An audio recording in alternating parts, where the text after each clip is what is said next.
Un kā jau pagājušā nedēļā solījām, turpināsim mūsu seriālu par e-taloniem, par elektroniskām norēķinu sistēmām Baltijas jūras galvaspilsētās. Šodien esam Viļņā, un, kā saka, līdz man ir mūsu e-taloniņš, rokās man ir Viļņas e-taloniņš. Nu, kā saka, pamērīsimies, vai vismaz salīdzināsimies, uzzināsim, kāda, kuram tā e-talona sistēma ir. Labdien! Labdien! Сколь давно уже в Вильнюсе существует эталон? E-билет. У нас это называется e-билетас, ну, эталон то же самое. Этот e-билет уже есть в обороте с 2007 года, декабря месяца. Но у нас как бы случилось, что так есть два этапа. По первому этапу с декабря 2007 есть месячный билет, проездной называемый. А вот с этого года уже эта карточка тоже пополнилась билетом одноразовым. И сейчас уже можно говорить, что уже все виды билетов есть в карточке, в электронном формате. Во-первых, скажем, что в Вильнюсе и Литве трамваев вообще нет. Да? Да. Есть и на троллейбус отдельно, на автобус отдельно, и также вместе и месячные. Все это уже до данный момент есть. Да, все варианты есть. Вообще. Я тоже хочу обратить внимание, что у нас на столе есть не только e-билет Вильнюса, но есть e-билет тоже города Каунас и есть e-билет города Клайпеды. Но это три главные города Литвы. И суть в этом, что я со своей карточки, как житель Вильнюса, могу поехать в Каунас и в свою карточку загрузить билеты Каунаса. Сразу пользоваться нельзя с теми деньгами, которые ты загрузил в Вильнюсе? Нет, потому что каждый город имеет разные цены на билеты.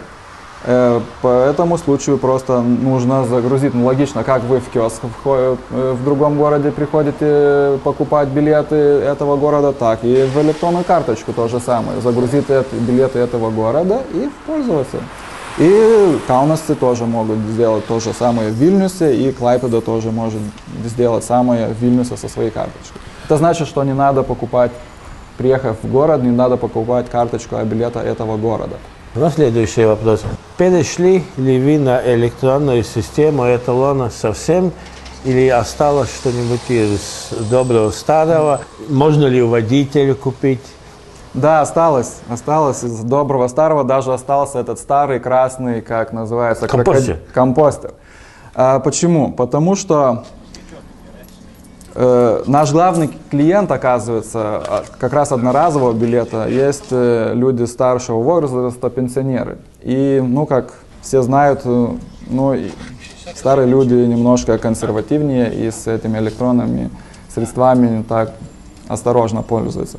Для этого мы оставили довольно долгий переходной период. Бумажными билетами могут пассажиры наши пользоваться, по крайней мере, до конца этого года. Возможно ли пополнять по интернету эти эталоны? В скольких местах, в городах есть эти пункты, где можно заплатить? В Вильнюсе есть возможность пополнить билетами где-то в 140 мест. В большинстве случаев это киоски. В данный момент по интернету пока еще мы не возобновили пополнение билетов. Месячный с 1 числа по 30 и с того дня, когда он активизируется, когда действует месячный билет. Пока еще у нас та же схема, которая была с давних времен, да? Покупаешь билет на конкретный месяц, ну, с первого до последнего дня. И с электронным это то же самое. Мы уже с прошлого года внедрили систему первых дверей. Пассажиры должны входить в транспортное средство только в первые двери.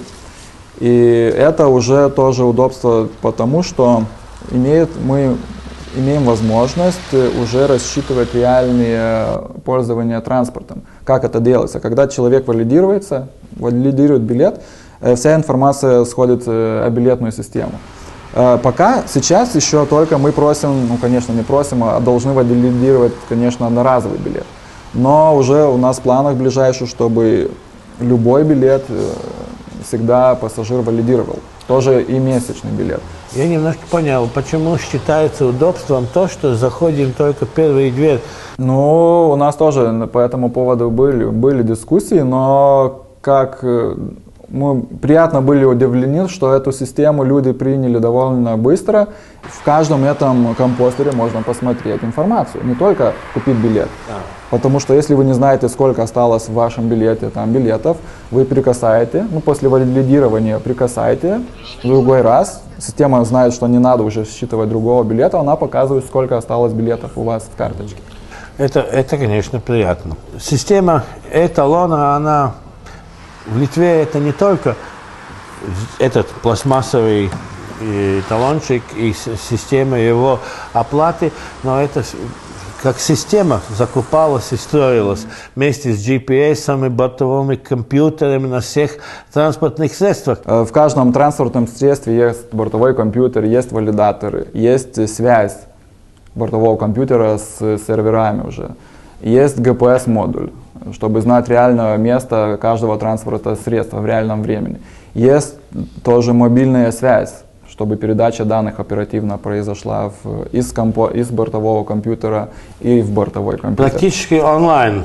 Можно достигнуть практически онлайна, если подключить GPRS-модуль, это можно просто, если его держать включенным все время, это реальное время. Нужды такой нет. Но нужно только хороший план данных, чтобы зафиксированную цену, и можно реал-тайм иметь.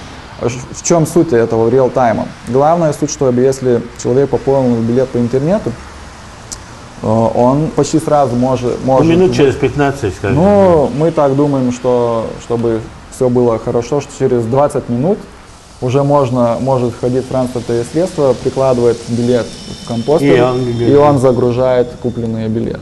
Это пока будущее. Пока но это технически абсолютно возможно. Это, да, технически предусмотрено. Я знаю, что в Вильнюсе тоже есть общественные транспортные полосы. Должен осознавать, что их на данный момент почти на 10 километров больше, чем в Риге. У нас около 25 километров. Хватает ли этих общественных полос у вас? Как дисциплина на этих общественных полосах? Ну, дисциплина, конечно. Мы живем в таких странах, что некоторые люди считают, что им только принадлежит отдельная полоса.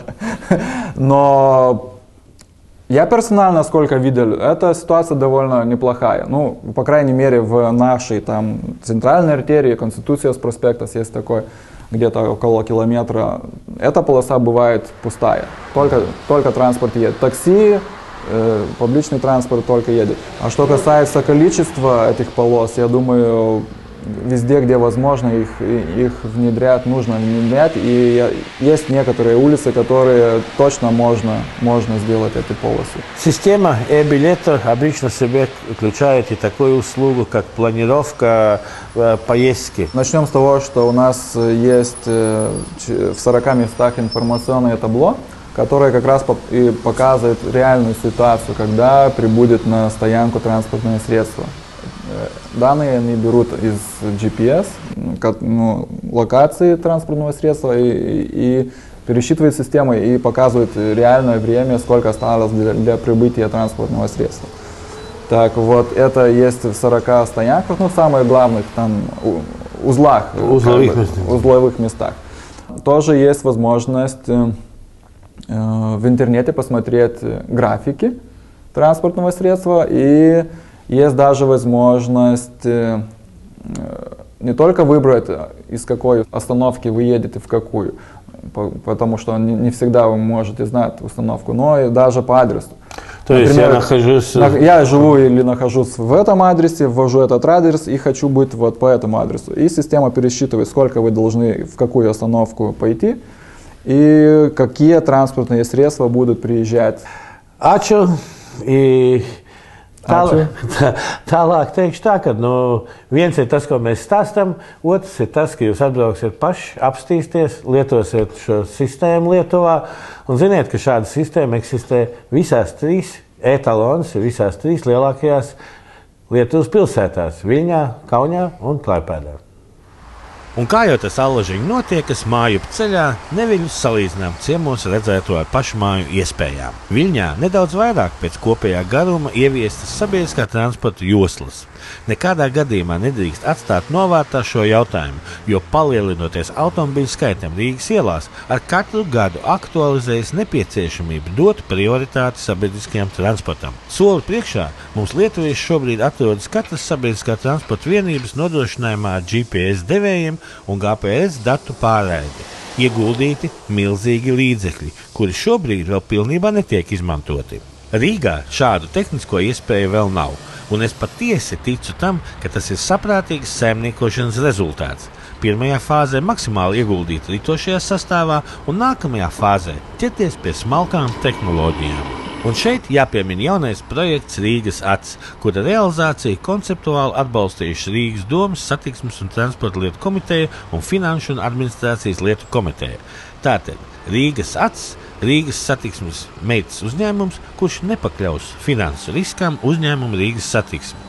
Projekts Rīgas acs paredz būtiski paaugstināt drošību sabiedriskajā transportā, piemēram, video novērošanas kameras, noteikti mazinās zādzības un vandalismu aktus sabiedriskajā transportā, vadītāja kabīnē paredzēti indikātori, kuri ziņotu par alkohola saturu vadītāja izelpā, kā arī GPS devēji, kas ļauj noteikt katras sabiedriskā transporta vienības atrašanās vietu. Tālāk, analizējot šo informāciju, precizēt kustības sarakstus. GPRS datu pārraides iekārtas.